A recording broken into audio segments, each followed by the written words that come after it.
Howdy folks. So today it's product review time, and I've got the Aukey model BR-C1 Bluetooth audio receiver. Now I just picked this up because I have a home theater and sometimes I want to stream music to it. So of course, I grab my phone out of my pocket, plug it in using the headphone jack, and I can listen to music, but then the phone is tethered to the receiver, so that's kind of impractical. So I thought I'd just buy one of these and leave this on top of the receiver, and that way when I want to listen to music I can just pair this with my phone and then walk around the room, walk even into the next few rooms, hopefully, assuming the range is good enough, and I can listen to my music sort of wherever I am. And I know there's a lot of other applications for these, but that's what my application was, so that's kind of what the focus of the review will be. So anyway, this is it came in this nice box. Now, Aukey, I've heard of this company. You see a lot of people on YouTube do a lot of reviews of their products because they make cables and solar chargers and all sorts of stuff like that. They are a Chinese company, but they try to make things. They try to make their products look good. I think they care a lot about image, which is nice. I mean, things like this. It's not bad, but I mean, at the end of the day, it is just a Chinese company, and they give some stuff on the back. So, getting this open, of course, I've already opened this and I've used this for quite a while, but I have held on to the box just for this, just so that you can see what it comes like. Very, very tight sleeve. So you open the box. It says, "Thanks for purchasing Aukey product." Okay, you can tell it's Chinglish. Comes with a user manual, which is actually pretty good English here, and it's of course it comes with a bunch of other languages, but the English is first. And this is actually not a terrible manual, and it tells you pretty much everything you need to know. You don't need to look up online, download a PDF. I mean, you shouldn't have to. The thing has one button. It's not terribly complicated. But basically, it's just got some LED light patterns, and they tell you exactly what it does. So that's pretty much the most important page of the manual. And then the device is in here, and it comes with some cables. So enough with the box. Move on to the actual product itself. And here it is. So, as you can see, it's a matte black finish, and on the top, it's actually, I really like this plastic finish. It's not glossy. It's matte, so it doesn't show fingerprints or any kind of thing like that as much. I mean, if you really got it greasy, yeah, you could see it. The bottom is pretty much like urethane rubber. And it's this inset seal here. This is the primary reason why I'm not going to take this thing apart, because I have to basically peel off this urethane to get at obviously the screws or fasteners they've got, and I really don't want to ruin this. So I'm not going to take this apart at the moment. I don't really see the need to. I mean, it's not going to be really amazing inside. It's pretty much just going to be a battery and probably an all-in-one Bluetooth chip. So obviously they've got some CE, FCC, all that stuff. Whether that's legit or not, I don't know. It looks like a legit CE marking, but whatever. So on the top, we've just got a single button, a mic hole, and it looks like it has 5 LEDs here. It actually only has 1 LED. They just have 5 holes in the plastic to make it, I don't know, stylish or whatever. There's nothing on any of the sides except for the back, which has a micro USB for charging the device, and just a standard 3.5mm audio jack, stereo of course, for the output. And it's pretty much that simple. You get in the box, along with this, you get a 3.5mm to 3.5mm male-to-male cable, which is useful if you want to connect this to, let's say, I don't know, some like speaker dock or something. It also comes with the cable that's useful in my situation, which is a 3.5mm to RCA phono jack, which is what I use with my receiver. And it also comes with a USB just charging lead, which is not terribly long. I'd say maybe 1.5 feet, so not a very long cable. This was the first problem that I had with the unit, and that is that this cable doesn't work. at all.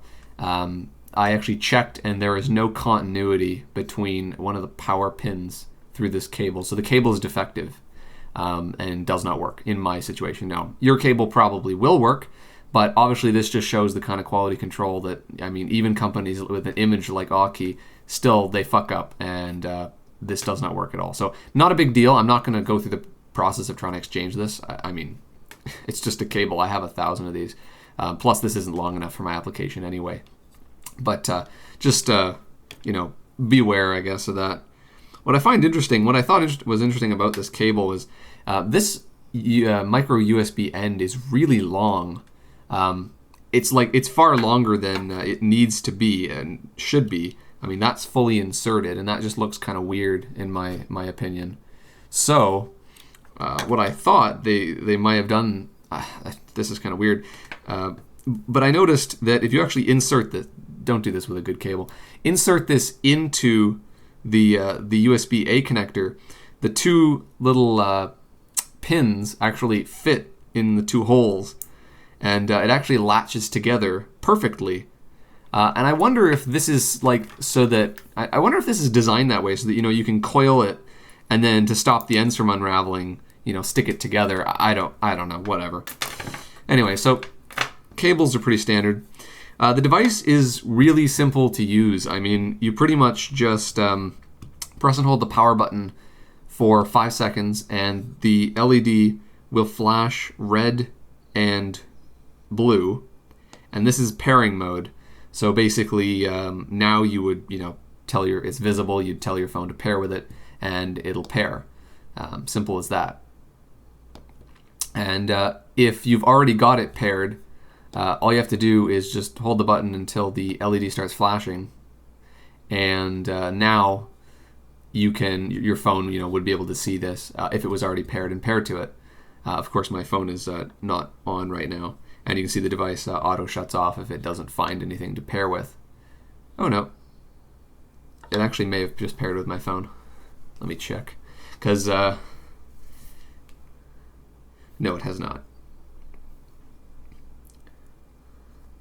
So I can pair it, or I can connect to it. There we go. Okay, so now it's connected. When it's connected, it has a bunch of different flashing patterns, which is a little bit odd, but it is connected now. And I can shut it off. Just flashes 3 times and it's done. So, very simple to use. All you really need to do is just turn it on. It connects. I believe the flashing means it's connecting. And it's connected. So, works very simple. Now, you cannot leave this plugged in. It will automatically turn itself off after about 15 minutes. So, basically, even if you had the charging lead in it, it won't just sit there listening all the time. So, you have to walk up to the device to push the button to turn it on when you want to use it. So if you do have to interact with it when you want to start using it. So that may affect your application. In my case, you usually just walk over to the receiver and push the power button on the receiver, and then hit the power button on this. It doesn't affect it much, but there's no remote capabilities for this. I haven't used the mic, and I don't expect I ever will. I have zero use for this thing to make phone calls with. So I have no experience with that, and I'm not gonna test it. Sorry.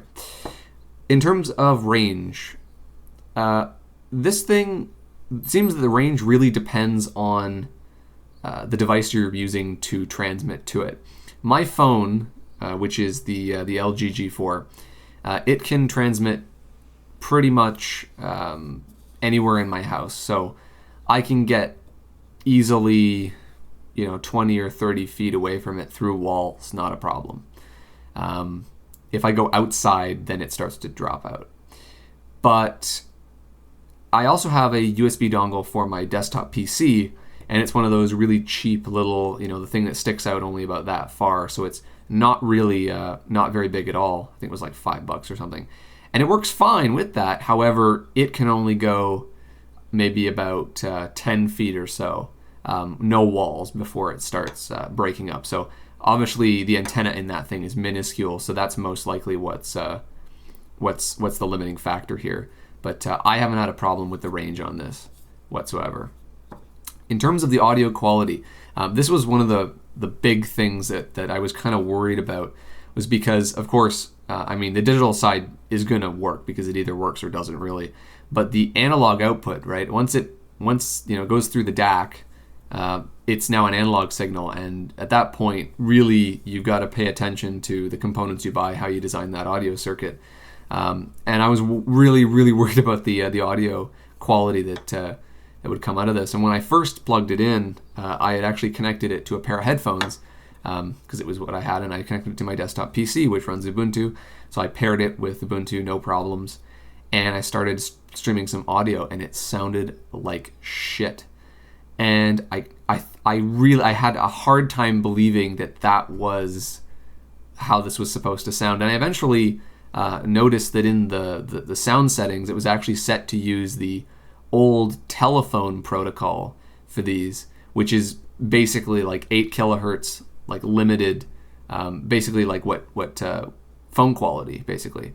So I just set it up to use the new the AD2P or whatever protocol, and of course that cleared it all up and it sounds fine.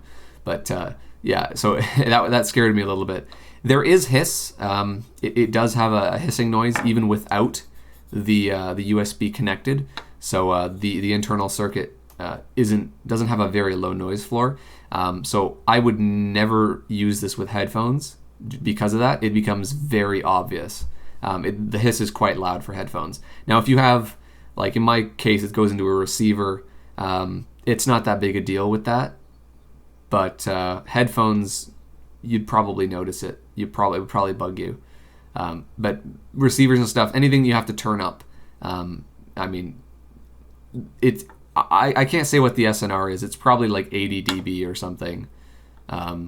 Maybe 90 dB. So somewhere between 80 and 90 dB is just my guess of where the SNR is. I wonder if that's actually in the manual. If they actually give that specification. A2DP. Okay, that was the protocol I was thinking of. No, they don't give an SNR, but it's not terrible, but it's not great. The battery in this, they claim an 8-hour battery life, and I haven't actually had enough time to run this thing down, but it's got a 250 milliamp hour battery in it, and I really don't think this thing uses that much power. So I think 8 hours is definitely achievable. It charges pretty fast. It had a little bit of a charge in it when I got it, but I charged it up fully in about an hour or so. That was when I discovered that the cable didn't work. It basically just lights up red, and the light goes out when it's done charging, so not a big deal. You can use it while charging. However, the noise floor does increase a little bit, but that really depends on the charger you're using. So if you use a really crappy charger, you're going to encounter more noise issues than if you use a higher quality charger. Of course, the device doesn't come with a charger, so you have to pick one accordingly, but it can be truly anything because, I mean, this thing uses basically no current. I mean, as long as you don't really care how long it takes to charge the battery, you could just grab some old like 500 milliamp charger or something and use that, and it'd be perfectly fine. So all in all, I mean, I'm disappointed the cable doesn't work, but other than that, I'm pretty happy with the product. I don't think I'm gonna buy a bunch more, of these kind of receivers and kind of compare them, because I think I've found the one that I'll just keep using. I have nothing wrong with it, so I have no reason to seek out another product. I bought this for $22 Canadian, I think. It was on sale. I think Amazon said that these things retailed for like $60 or some ridiculous thing like that. I would never pay $60 for this. I think that's insane. $20 is, I think, reasonable. So yeah, I wouldn't pay more than $30 for this. That's just my opinion. But anyway, so yeah, I think that's everything. So hopefully that was helpful for someone. Thanks for watching.